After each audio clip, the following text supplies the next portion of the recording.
اعوذ باللہ من الشیطان الرجیم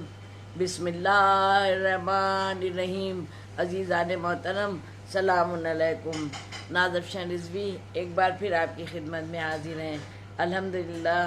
پہلی رجب سے ماشاءاللہ مسلسل ہمارے اور آپ کے درمیان گفتگو جاری اور ساری ہے، اور یہ ماشاءاللہ رمضان المبارک کا مہینہ ہے جس میں شب 29 کے حوالے سے ہمیں بات کرنا ہے۔ تو سب سے پہلے تو یہ کہ بہت ہی ہم آپ کے شکر گزار ہیں، آپ سب کے، جنہی نے اس چینل کو اتنا پیار دیا اور کمنٹ کر کے مجھے حوصلہ افزائی کی میری، اور سبسکرائب کیا ماشاءاللہ، مسلسل ساری عبادات ساتھ کی ماشاءاللہ سے، ان سب کے لیے ہم بہت شکر گزار ہیں۔ اور جو بھی ہمارے درمیان سے چلے گئے ہیں ان کے لیے مغفرت کی دعا ہے، اور آپ سے بھی دعا ہے کہ ہم سب مل کے ان کے لیے مغفرت کریں، خاص کر جو وقار بھائی چلے گئے جن کا جانا واقعی قوم کے لیے ایک بہت بڑا نقصان ہے، جو اردو کے لیے انہی نے بہت کام کیا، سماج کے لیے بہت کام کیا، ایک علمی ہستی تھے وقار بھائی، اور ہمارے آپ کے درمیان سے چلے گئے، جس کا واقعی بہت دکھ ہے، اور ہمیں آپ کو ضرور ہی ان کے لیے بخشنا چاہیے اور دعا کرنا چاہیے ان کی مغفرت کے لیے۔ تو اور دوسری بات یہ کہ بہت ہی اللہ کا شکر ہے کہ یہ سارا رمضان جو بھی عبادات کر سکے ہیں ان کو شکرانہ پڑھنا چاہیے، روز بھی پڑھتے ہیں لیکن اب ضرور پڑھنا چاہیے۔ اور للہ بچوں سے گزارش ہے کہ وہ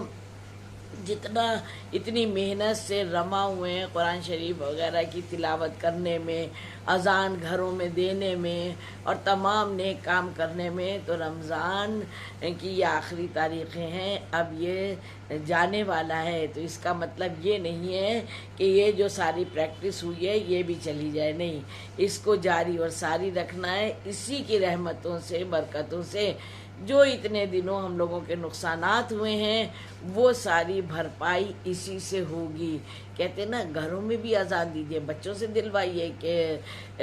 اذان کا لطف تو کمال ہوتا ہے، اور اذان ہی سے مسلمہ بلال ہوتا ہے، تو اذان کو نہیں چھوڑیے، ضرور پڑھوائیے بچوں سے، قرآن مجید کی تلاوت مسلسل کرتے رہیں، کامیابی کامرانی کہیں گئی نہیں ہے۔ اور انشاءاللہ موقع رہا تو میں بعد میں کیونکہ رمضان جا رہے ہیں، اب عید کا زمانہ آ رہا ہے، میری دعا ہے بھائی جن کی ابھی شادیاں نہیں ہوئی ان کے لیے آسان ہو جائے، تو میں شادی کے لیے بھی دعا بتا دوں گی۔ اور آج جو ہے بہت چھوٹی سی، حقیقت میں چھوٹی سی ہے، 2 رکعت نماز ہے، 2 رکعت نماز ہے، دونوں رکعت میں 1 مرتبہ سورہ الحمد کی تلاوت کرنا ہے، اور بعد حمد کے 20 مرتبہ یعنی کہ 20 ٹائم سورہ توحید کی تلاوت کرنا ہے، تو اس کا اجر ثواب بہت ہی بڑا ہے۔ کہتے ہیں کہ امام فرماتے ہیں کہ پروردگار عالم کی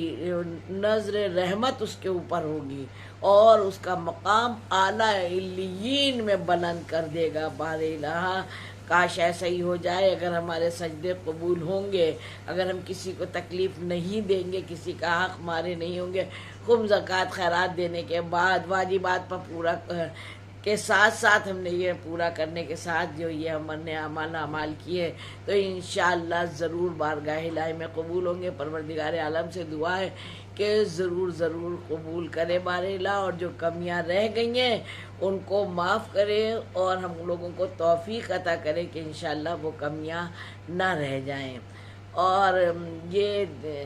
دریائے رحمت جوش میں پروردگار عالم نے جو کچھ دیا ہے اس کے شکر گزار ہیں، آئندہ بھی اپنی نظر رحمت ہم لوگوں پر ڈالے رکھنا بار الہ، ایک لمحے کو بھی ہم لوگوں کو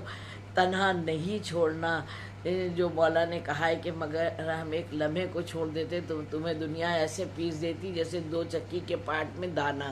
ہے نا، تو اس لیے جب ہم ان سے وابستگی رکھیں گے تو وہ ہمارے اوپر نظر عنایت کرتے رہیں گے۔ شادی کے لیے یہ ہے کہ سورہ طٰہٰ ضرور پڑھیے، جس کو شادی کی حاجت ہے، جو شادی کے لائق ہو گئے اور شادی نہیں ہو پا رہی ہے، سورہ طٰہٰ پڑھیں، اور سورہ طٰہٰ کے پانی سے غسل کریں۔ سورۃ طٰہٰ کے پانی سے غسل کریں۔ اور بھی دعائیں ہیں جو میں کچھ بھی بتاؤں گی اس میں روز کے روز کوشش کروں گی کہ یہ چیزیں بھی لاتی رہوں انشاءاللہ۔ آپ ہم لوگوں کو بھی دعاؤں میں یاد رکھیے گا۔ مولا کو ضرور دسترخوان، میں نے جو ویڈیو ڈالا ہے 29 تاریخ کو، مولا کا دسترخوان کریے، 2 رکعت نماز ہم لوگ پڑھ کے مولا کو اپنے دسترخوان پر بلائیے اور کہیے مولا تشریف لائیے، آج سے میرے مہمان ہیں، روزہ رزق میں خوب برکت ہوگی۔ اور مولا کی ضمانت میں دیا، آپ بھی نازف شاہ رضوی کو اور ان کے بچوں کو دعاؤں میں یاد رکھیے گا۔ شہزادی کا روضہ تعمیر ہوگا تو ہم لوگ بھی زیارت کو جائیں، یہ بھی دعا کریے گا انشاءاللہ۔ والسلام۔